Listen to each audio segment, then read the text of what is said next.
Los conflictos siempre tienen que ver con el egoísmo. Cuando hay un conflicto entre lo que yo quiero y lo que tú quieres, tenemos un problema. Y ese problema, si no se resuelve, terminará en los conflictos y las divisiones. Hola, soy el pastor Federico Tranfa del Centro Cristiano de Avivamiento Rey de Reyes, Ministerio de las Naciones, Madrid, España. Y hoy quiero compartir contigo las soluciones para el conflicto. Nehemías sabía que tenía un serio problema en las manos. Todo su proyecto podía quedar destruido y los muros no se reconstruían nunca. Los judíos estaban explotando unos con otros, peleando unos con otros, familias unas contra otras. Aquello era peor que pelear contra un enemigo. El hecho de que existía un enemigo común muchas veces reúne a los soldados y crea unidad, pero cuando estamos peleando entre nosotros, nuestro equipo se destruye.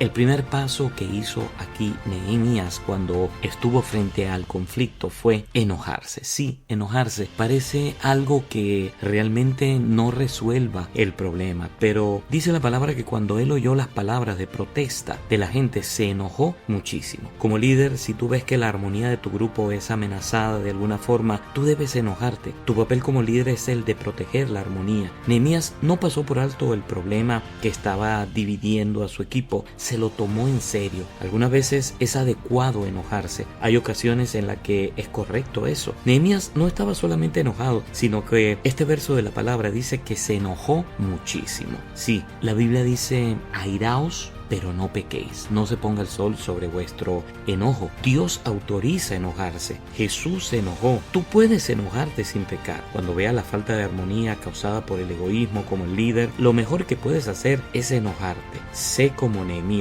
Tómalo en serio. Hay una clase de ira correcta y una clase de ira incorrecta. Ser líder consiste en conocer la diferencia entre una y otra. Nehemías no estaba enojado por algún daño o injusticia hacia su persona. No estaba devolviendo el golpe porque le habían herido su ego. Él no estaba motivado por una revancha. Esa ira habría sido de la clase incorrecta. Su ira era una indignación justificada. Estaba enojado por el egoísmo y la explotación por parte de aquellos ricos. Estaba furioso al ver que su egoísmo y su codicia podrían llegar a detener todo el proyecto de reconstrucción de los muros. El cristiano necesita tener fuego en sus huesos. No hay nada que indigne más a un cristiano que las divisiones. Cuando hay divisiones, realmente hay que sentir celo por la obra y por la unidad de la casa del Señor. Lo que menos necesitamos los constructores de muros es una lucha interna. Ya tenemos bastante con lo que llega de afuera. Pero lo primero aquí es ver que hay que enojarse frente a cualquier situación de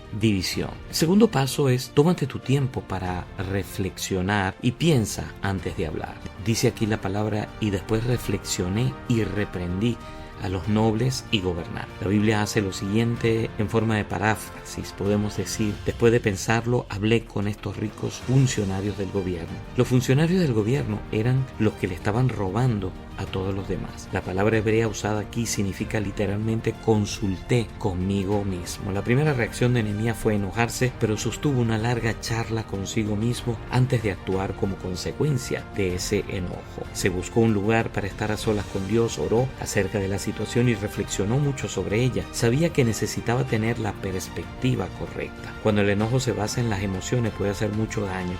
Nehemías planeó su respuesta y la consultó con Dios. ¿Qué quieres que le diga, Señor? Y habló extensamente consigo mismo. Algunas veces el líder necesita conversar consigo mismo en lugar de empeorar las cuestiones involucrando a otras personas. Necesitamos comprender qué provocó nuestro enojo. Recuerda, antes de actuar con enojo, apártate algún tiempo para reflexionar sobre el problema y pensarlo bien. Cuando estamos enojados, nuestra primera reacción suele ser equivocada. ¿Has cometido alguna vez un error? Tú tienes que enojarte solo cuando veas que el egoísmo obstaculiza o daña la obra de Dios. Esas son las cosas que te deben enojar. Sin embargo, debes cerciorarte de que tomas el tiempo necesario para meditar, orar, pensar antes de hablar. De lo contrario, tal vez tenga que lamentarte de haber hablado. Dios te bendiga, vencedor, vencedora, en este día, y Dios te guarde.